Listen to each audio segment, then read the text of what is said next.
Hi everyone, welcome back to the channel. Today, we're diving into a topic that's often misrepresented, deeply misunderstood, and painfully silenced: obsessive-compulsive disorder, or OCD.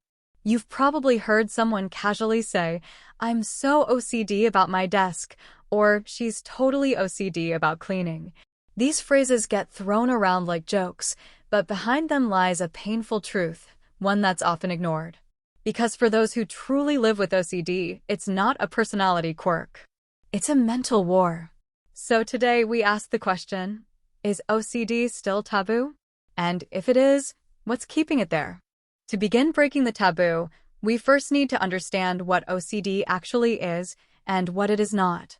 OCD, or obsessive-compulsive disorder, is a chronic mental health condition characterized by two primary components: obsessions and compulsions. Obsessions are intrusive, unwanted thoughts, urges, or images that cause intense distress or anxiety. Compulsions are repetitive behaviors or mental rituals performed in an attempt to neutralize that anxiety. This isn't about being overly clean or liking things organized. It's about relentless mental torment. A person might fear they've hit someone with their car and drive around the same block for hours checking. Another might wash their hands until their skin cracks and bleeds, terrified of invisible contamination. Some silently suffer from unwanted thoughts that go against their deepest values, violent images, sexual thoughts, or fears of causing harm, all while outwardly appearing calm. People with OCD are often aware that their fears are irrational. But knowing doesn't stop the fear. In fact, the awareness can make it worse, leading to shame and confusion. They may spend hours every day performing rituals or engaging in mental battles just to make it through. OCD robs people of time, relationships, and peace of mind. It's not a preference. It's a disorder that invades and disrupts lives in profoundly painful ways. Despite increased awareness about mental health in recent years, the stigma surrounding OCD remains alarmingly strong. For many sufferers, the most damaging aspect isn't just the disorder itself, it's how society treats them because of it. In many cultures and households, OCD is brushed off as a phase or a personality flaw. Someone may be told they just need to relax more, be less sensitive, or stop being dramatic.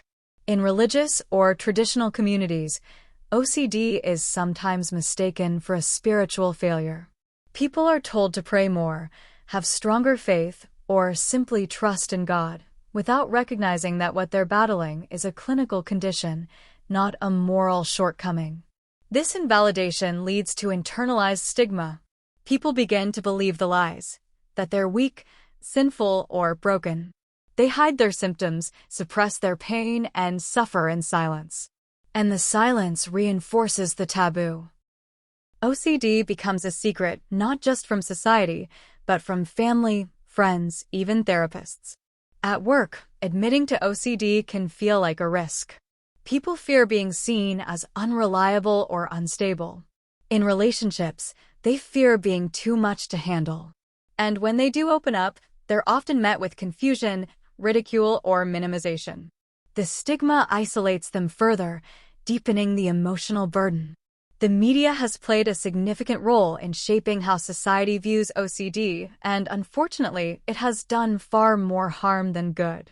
In TV shows and movies, OCD is often reduced to a comic trope. Characters are portrayed as uptight neat freaks or hilariously obsessive control freaks. Their struggles are presented as quirks, and their pain becomes the punchline. This distortion trivializes the disorder. It gives the impression that OCD is simply about liking things tidy or symmetrical. But OCD isn't about aesthetics, it's about fear. Debilitating, intrusive, uncontrollable fear. The reality for many people with OCD includes hours lost to compulsions, mental anguish from intrusive thoughts, and deep shame from fears they can't explain. But because the media rarely shows this reality, people with OCD often feel invisible. They don't see their stories reflected in public narratives, so they start to question their own experiences. If this isn't what OCD looks like on TV, maybe I'm just broken. Misrepresentation doesn't just misinform, it isolates. It makes people less likely to seek help and more likely to suffer alone. Until media starts portraying OCD with the complexity and compassion it deserves, the public will continue to misunderstand it, and those who suffer will continue to be misunderstood. Why does OCD remain such a taboo topic, even in a world where we're talking more about mental health?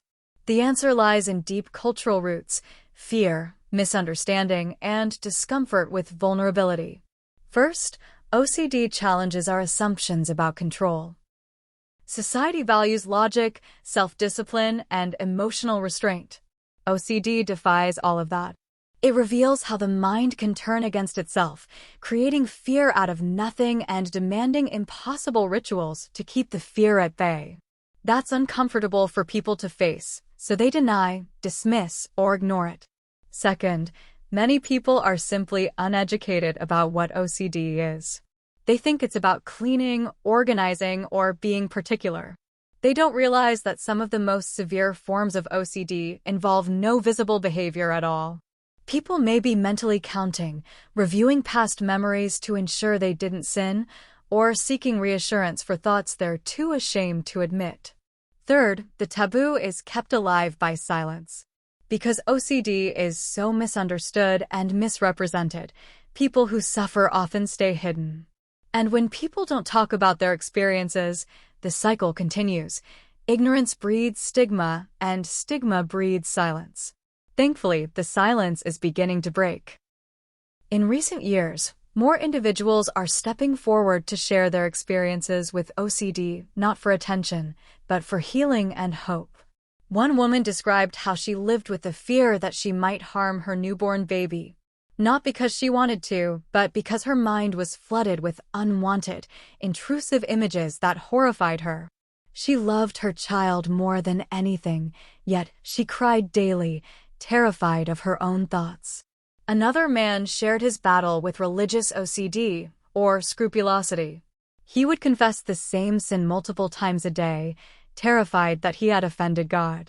He read the same passage of scripture repeatedly, seeking the perfect emotional response to feel forgiven. These stories are hard to hear, but they're also necessary. Because behind every diagnosis is a person, someone trying their best to hold on. Every time someone dares to speak out, they chip away at the shame and offer someone else the courage to speak. Authentic stories humanize OCD. They remind us that this disorder isn't about being tidy or quirky, it's about pain, resilience, and the daily fight to survive. These voices deserve to be heard, not silenced. So, what can we do to dismantle the taboo around OCD? First and foremost, we must listen. Not with judgment, not with advice, but with presence. Sometimes, what someone needs most isn't a solution, it's to know they're not alone in their suffering. Second, we must educate ourselves and others. Read books, watch accurate documentaries, listen to mental health advocates. Understand that OCD comes in many forms, some visible, some hidden. Recognize that it's not about personality, it's about a disordered brain trying to protect itself in all the wrong ways. Third, we need to speak up. Talk about mental health in your circles. Challenge jokes that trivialize OCD. Ask honest questions, and when someone shares their truth, thank them. You don't need to have the answers. Just your empathy is enough. And finally, advocate for better media representation. Support films, books, and creators who portray OCD with honesty. The more accurate stories we see, the more understanding we build. And understanding is the first step to breaking the taboo. OCD is not a personality trait. It's not a joke. It's not a meme or a hashtag. It's a deeply painful, often invisible condition that millions of people struggle with in silence. To those living with OCD, you are not alone. You are not broken. And you are worthy of love, understanding, and healing. And to those watching who may not have OCD, thank you for staying, for listening, and for learning. Your willingness to understand makes this world a little kinder. Please like, share, and subscribe if this message moved you. Let's keep talking. Let's keep listening. And let's build a world where no one has to suffer alone in silence. Because every voice matters, especially the ones that have been silenced for far too long.